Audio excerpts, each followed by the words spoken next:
use that when somebody asks an injury question. Yeah. You right know where to go.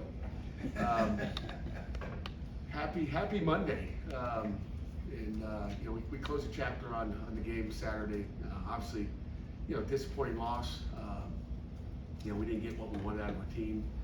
I think, as I told you, I forget what I said Saturday after the game, but we kind of played it like as the opener. We're going to really find out what we need to improve on. I think, as a football coach, that's what you do. As you think about it, this is kind of why they call us coach. I told our staff that yesterday afternoon, is to fix the problems, and that's, you don't know, if there's no problems, you can't fix it. If you don't know, what the issues are, you can't fix things. And now I think we have an idea of what we need to do. This communication, that communication, whatever it is, and really all phases of the game. I thought the special teams played really well on a positive note, and then defensively we played a really good second half. Offensively, we had some spurts in the second half. We played really well, but we did a lot of things. I mean, offense is matter of fact, defensively, same thing of offensively. It's whether it's one or two guys, the most critical guys, not doing their part in a football game, and we got a couple runs, defensively where got one guy going the wrong way. One guy, so we always talk 1-11, do your 1-11 on defense. But if you got 10 of 11 guys doing the right thing, you got a problem. And that appeared on the tape.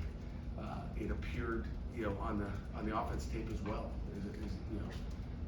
as you look at it. So there was a lot of issues as far as just, a lot of uncharacteristic issues that you get exposed with when you're playing a good football team. So, but got a lot of faith in what we do. And again, it starts with me. When you talk about the blame, and you guys can just all point the finger right here at me, because I didn't get them ready to go. I'll take full responsibility, and again, we'll move on and have a great week this week. So backyard brawl. So Did you notice they weren't ready to go? No, they were ready to go. They were not ready to go. Maybe you started fast. Maybe they thought, I don't know what they thought. We actually asked them what they thought last night. Hey, were you locked in? Oh yeah, coach, we were locked in. Well, why did we start slow? They didn't have any answers. But I just want to make sure, you look in the mirror and find out why. And whatever you did, whatever that locked in wasn't locked in enough. And I think we got them there. And quite honestly, you had a chance to win the football game. And I thought we did not play great at all. I mean, we played below average football for most of the game, and still had a chance to win the game at the end. And that's the crazy part about it.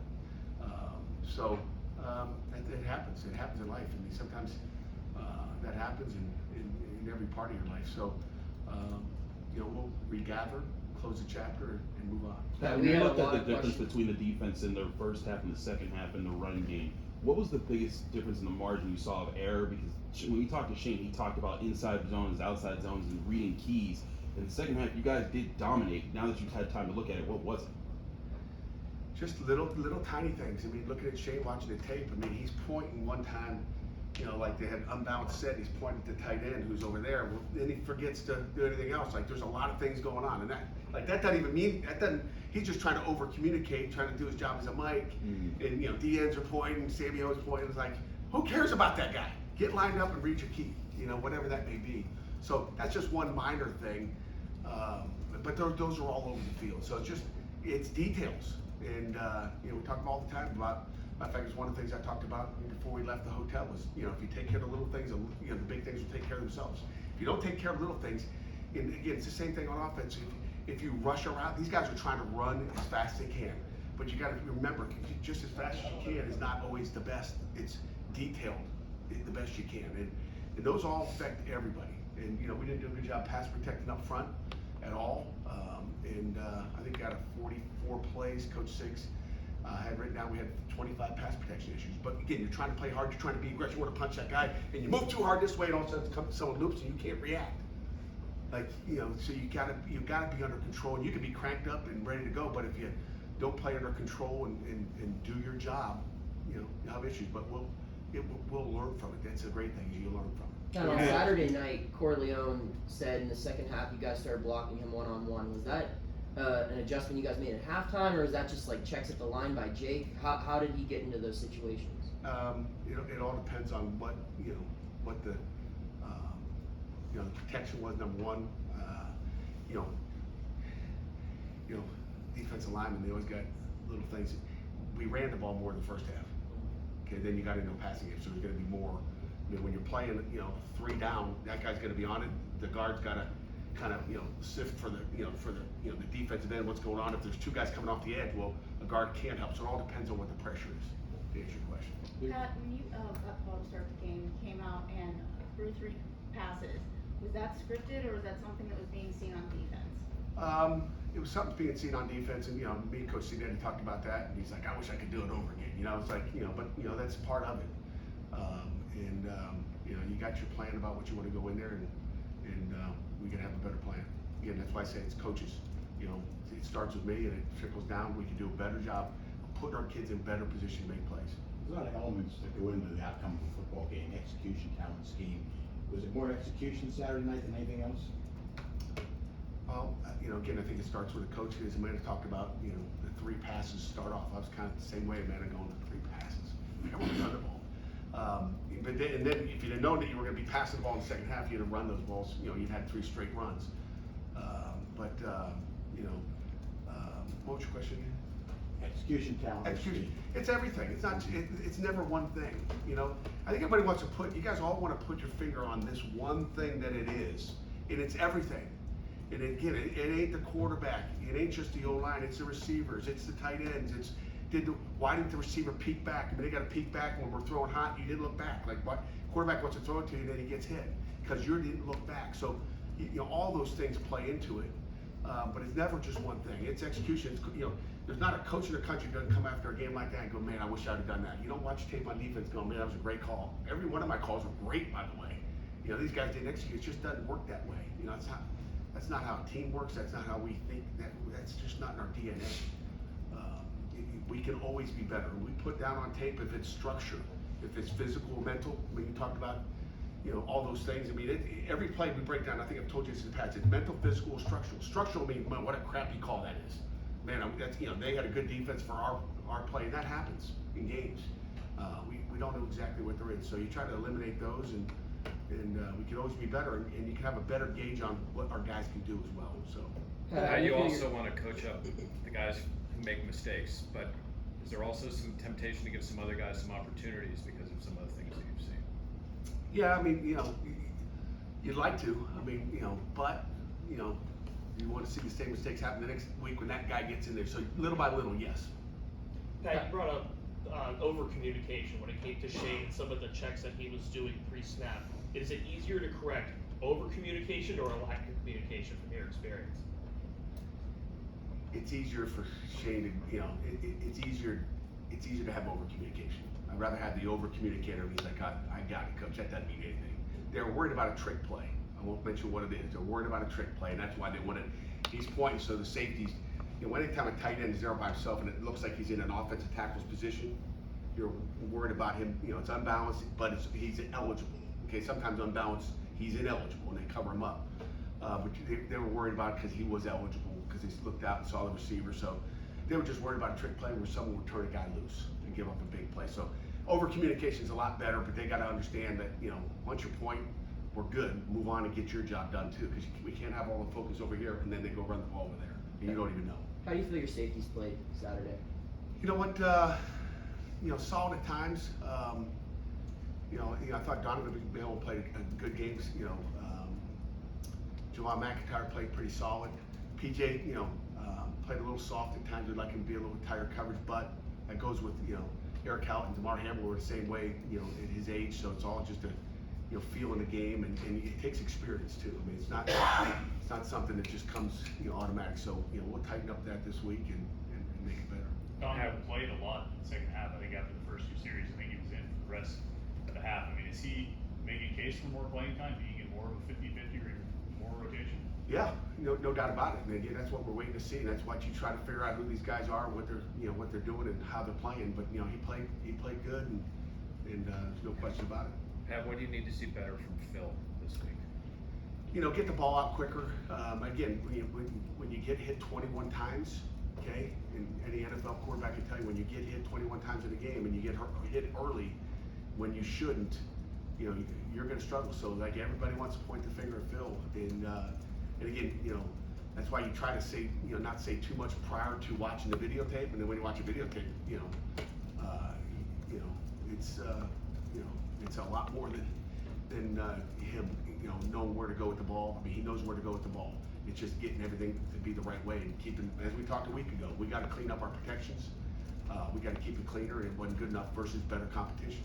If it wasn't good enough the week before, and then all of a sudden you step the competition, we're going to see the same front out of West Virginia this week.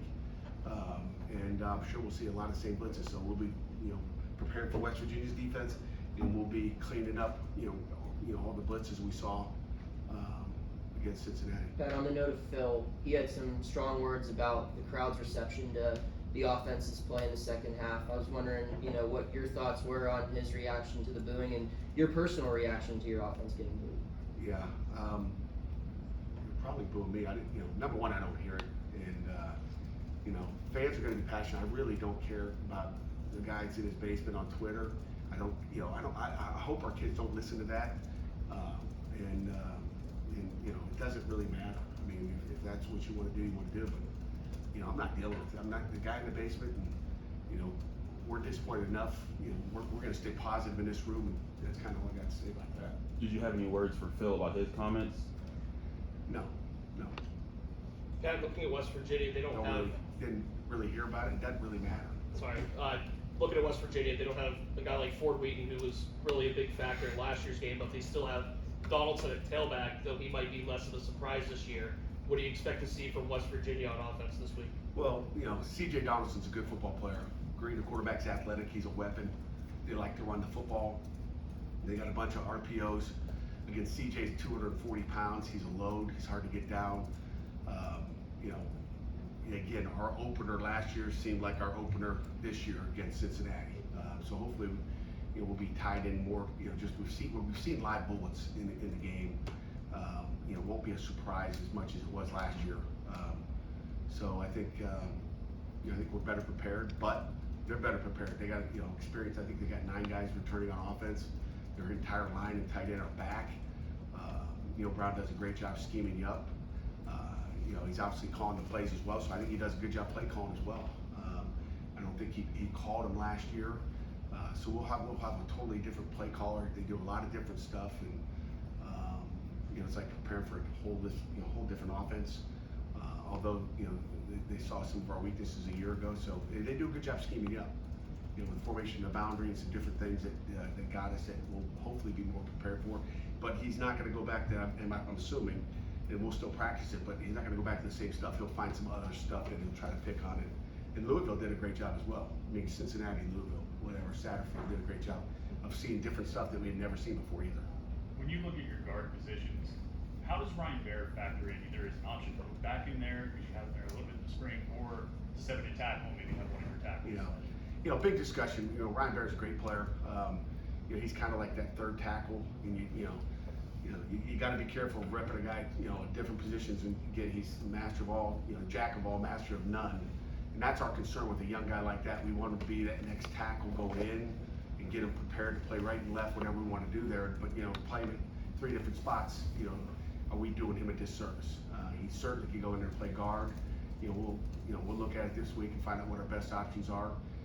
You know, you look at BJ. You know, Williams took his first, you know, game reps, and he's going to get better. He's going to learn a lot, you know, from really that game 2 to game 3. For him, game 1 to game 2, just being in there. He was nervous the week before coming in mop-up duty against Wofford. He was, you know, because I was nervous, but after the first play, I was good. So I can't imagine what he was, you know, out there starting. So, but you know, sometimes you got to learn that way. Just looking at what West Virginia does well, I mean, running the ball, defensive line play, do you feel like you guys are going to see a lot of the same challenges, maybe through different schemes that you faced this past week?